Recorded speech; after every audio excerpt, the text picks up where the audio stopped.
आई हम पुलाव बना रहल छी। तो ये पुलाव के चावल हम अलग से लेलहुँ हैं, ओहि के हम धो देलिए, धो के हम एतऽ राखि लेलहुँ हैं।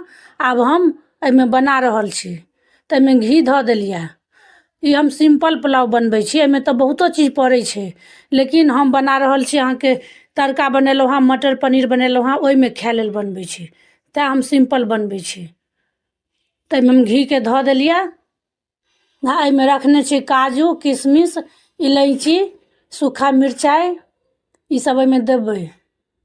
आब एहिमे हम घी गरम भऽ गेलै, एहिमे जीर धऽ दै छियै, तेजपात सेहो धऽ देलिए।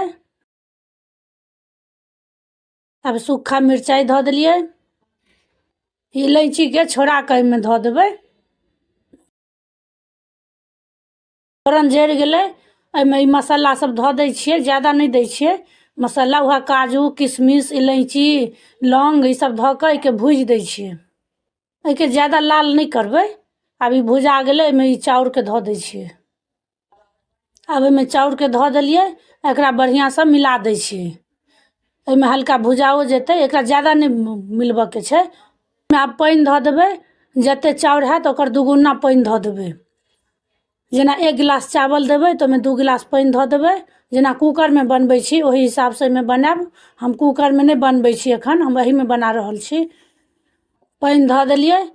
आब एहिके झाँपि दै छियै। एकरा बीच में आब एखन नहीं देखबै, आ जहन ई मने उतारऽ के टाइम हेतै तखन देखबै। आब एहिके हम झाँपि दै छियै।